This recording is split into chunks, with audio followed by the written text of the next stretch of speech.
Institutional sources. तो my dear student, second point है sources of agriculture finance का, second point institutional sources. The institutional sources of agriculture finance consist of the government, the cooperatives, commercial banks and the regional rural banks.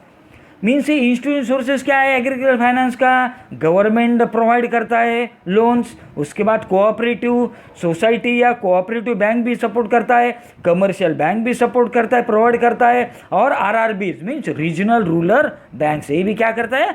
Provide करता है agriculture finance या loan provide करता है।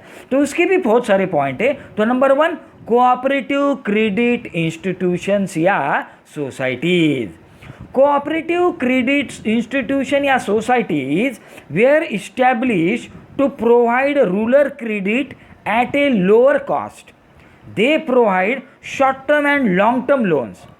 Farmer को cooperative credit society या cooperative credit institution, उसको हम पतपीढ़ी बोलती है या पत संस्था बोलते हैं। ये पतपीढ़ी या पत संस्था क्या करते हैं? रूरल सेक्टर के लिए इस्टेब्लिश हुए हैं और रूरल सेक्टर के जो फार्मर है उनको रूरल क्रेडिट प्रोवाइड करते हैं। लोअर कॉस्ट मीन्स उसका इंटरेस्ट रेट क्या है? कम है, बहुत कम है। ये they provide short term and long term, ये शॉर्ट टर्म के लिए प्रोवाइड करते हैं और लॉन्ग टर्म के लिए लोन प्रोवाइड करते हैं, लेकिन उसका इंटरेस्ट रेट कैसा है? लोअर कॉस्ट रहता है, उसका इंटरेस्ट रेट कम रहता है।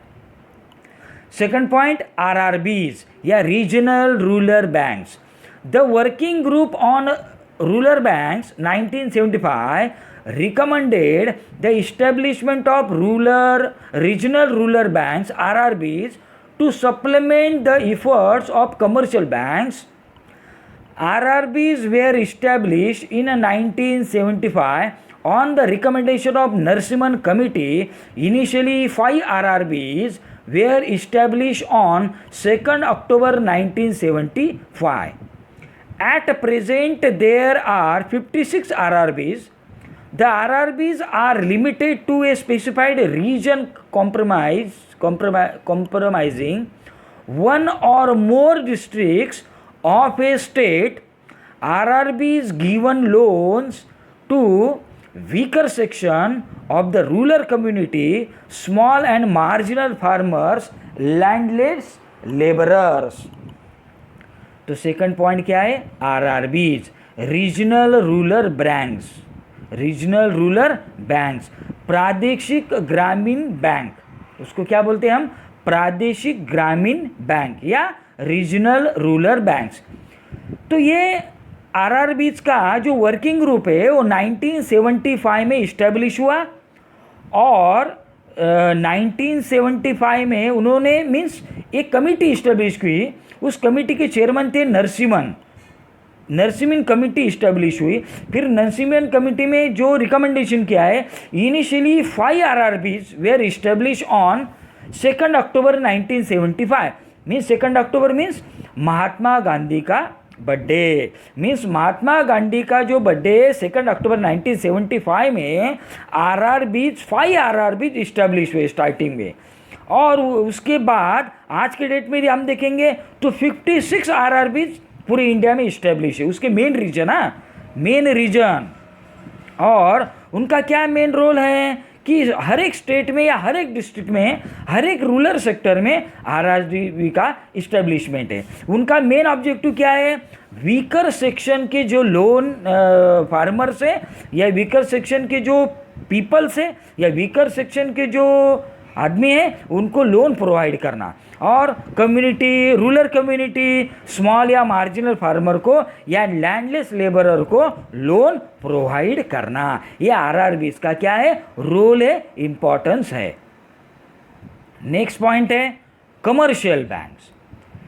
Since 1967 commercial banks started giving loans to farmers, but contribution to agriculture finance was quite disappointing. Then the commercial banks was nationalized in 1969. 14 major banks were nationalized, and in 1980 6 banks are providing loans to farmers in different ways, such as direct finance, indirect finance, short term, mid term and long term finance, small farmers and IRDP, integrated rural development programs. तो second point क्या है, next point क्या है, commercial bank. Commercial bank का establishment 1967 में हुआ.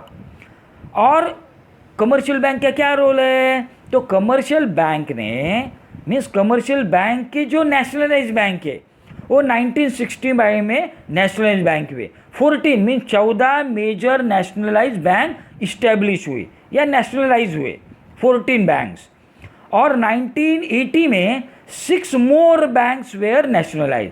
Means 1967 में 1969 में 14 नेशनल बैंक हुए. उसके बाद 1980 में 6 नेशनलाइज बैंक हुए.